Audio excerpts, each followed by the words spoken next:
Mummy जी, आपको पता भी है कि पूरा दिन ऑफिस में कितना काम करना पड़ता है। पूरा दिन एक चेयर पे बैठे बैठे 6 घंटे एक चेयर पे बैठना तो रीढ़ की हड्डी भी सीधी नहीं होती है। पूरा दिन ये आंखें थक जाती हैं। आपको पता है ऑफिस कैसा होता है। और ऊपर से बॉस की डांट, जब चाहो तब वो डांट देता है और एक टारगेट पूरा करना होता है। ये जो दिमाग है ना, दिमाग कितना प्रेशर है। आपने कभी जॉब की है? अगर आपने कभी जॉब की होती तो आपको पता होता कि कितनी मुश्किल होती है पैसा कमाना। तभी बहुत शांत स्वर में कमला जी ने कहा था, बेटा जॉब के बारे में तो मुझे पता नहीं, लेकिन मेरे घर में सबने जॉब की है ये मुझे पता है। मेरे मायके में भी, मेरी ससुराल में भी और मेरे पति ने भी, और अब मेरे बच्चे जॉब कर रहे हैं, ये तो मैं अच्छी तरह से जानती हूँ।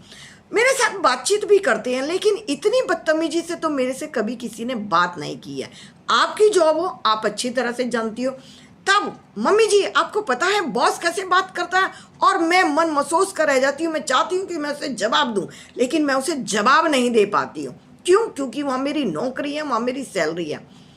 कमला जी ने फिर कहा, बेटा यही मैं आपसे कहना चाहती हूँ, वहाँ आपको सैलरी मिलती है, जहाँ आपको पैसा मिलता है वहाँ आप चुप हो जाती हो, लेकिन जहाँ आपको पैसा नहीं मिलता वहाँ घर में रहकर बदतमीजी करती हो।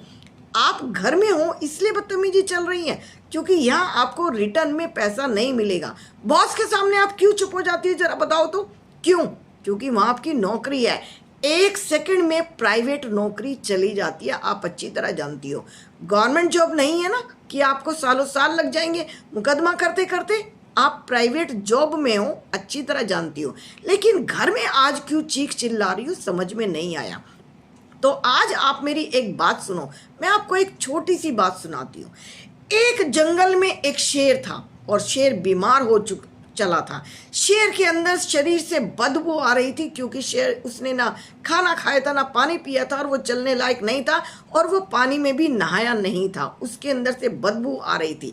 तभी वहां पर एक बंदर बैठा था। बंदर को देखकर शेर ने पूछ लिया, आप मुझे ये बताओ, क्या मेरे शरीर से बदबू आ रही है?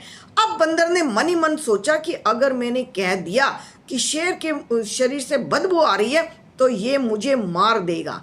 तो बंदर ने कहा कि नहीं, आप यहाँ के राजा हैं, जंगल के बादशाह हैं, आपके अंदर से बदबू कैसे आ सकती है? आपके अंदर से बदबू आ ही नहीं सकती है, ये आपको किसी ने बहका दिया है। तभी शेर ने उसको बड़े प्यार से अपने पास बुलाया था और बंदर को मार दिया। इतनी बड़ी चापलूसी!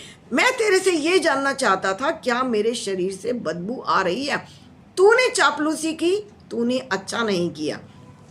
तभी ये नज़ारा वहां पर बैठा एक हिरन भी देख रहा था।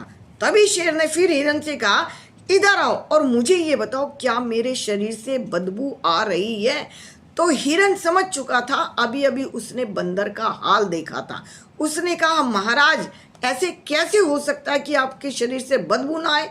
आप कितने दिनों से नहाए नहीं हैं, बीमार पड़े हैं, और आपको देखने वाला भी कोई नहीं है, आपके परिवार ने आपको मुड़कर देखा नहीं है, तो आपके अंदर से इतनी बदबू आ रही है कि 2 किलोमीटर दूर भी अगर कोई बैठा हो, 200 मीटर कोई दूर बैठा हो, तो वहाँ भी आपकी बदबू जा रही है। लोग आपके पास से जाना नहीं चाहते। उन्होंने हिरन को बुलाया, और हिरन को जैसे पास बुलाया तो कहा, इतना बड़ा सच तो मैं सहन नहीं कर सकता। सच तो बोलना था, लेकिन इतना बड़ा मेरा दिमाग इसे सहन नहीं कर पाया। और शेर ने वही हाल किया बंदर, जैसे जो बंदर का किया था, हिरन को भी मार दिया। अब पास में से लोमड़ी गुजर रही थी, और लोमड़ी ने सोच लिया कि अब तेरी बारी आने वाली है। लोमड़ी जैसे ही पास से गुजरी थी तो शेर ने उसको भी बुलाया था। कहा था, तुम सच सच बताना, चापलूसी भी नहीं चाहिए और सच भी नहीं, लेकिन तुम मुझे सच ही बताना, क्या मेरे शरीर से बदबू आ रही है? मैं इतने दिनों से बीमार हूँ, नदी पर नहीं जा पाया और नदी में नहीं नहा पाया, क्या मेरे शरीर से बदबू आ रही है? लोमड़ी का तेज दिमाग था, लोमड़ी दोनों का हाल देख चुकी थी। लोमड़ी ने कहा, नहीं महाराज, बात दरअसल ये, मैं आपको सच तो बता देती, लेकिन मुझे 3-4 दिनों से जुकाम हो गया, मेरी नाकें दोनों बंद है, मैं सांस भी मुश्किल से ले नहीं पा रही हूँ। मुझे तो घर में जो खाना बनता है उसका भी महक और स्वाद नहीं पता चल रहा है कि कौन सी खुशबू घर के अंदर है, कौन सी बदबू है। महाराज मैं आपको सच बता देती, लेकिन अब मैं आपको बता नहीं पा रही हूँ, इसमें मेरी कोई गलती भी नहीं है। और शेर ने लोमड़ी को छोड़ दिया था। तो बहू मैं आपको एक बात बताना चाहती हूँ, आपको कहाँ बोलना है और कहाँ नहीं बोलना है इतनी समझ आपको हो जानी चाहिए। आपने बॉस को तो पलटकर जवाब नहीं दिया, क्योंकि वहाँ आपको एक सैलरी मिलती है। आप मेरे साथ बराबर बहस करती हो, आपको पता है ना कि मम्मी जी आपको कुछ नहीं कहेंगी। और रही बात कमल की, तो आप अच्छी तरह से जानती हो मैं अपने बेटों को कभी भी भड़काती नहीं हूँ। रही बात तुम्हारे पापा की, तो तुम अच्छी तरह से जानते हो, तुम्हारे पापा जी भी जानते हैं कि मैं परिवार को चलाने के लिए कहाँ बोलती हूँ और कहाँ चुप रह जाती हूँ। अब चंचल समझ चुकी थी कि उसकी सास ने उसे एक इतना बड़ा सबक दिया था जो उसे जीवन में नहीं मिला था। वो बॉस के सामने क्यों नहीं बोल पाती और अपने घर में आके क्यों चीखना चिल्लाना करती है, वो समझ चुकी थी।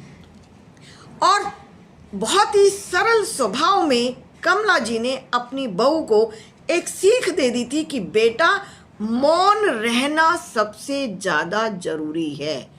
जीत उसी की है जो कहीं कहीं पर मौन हो जाते हैं।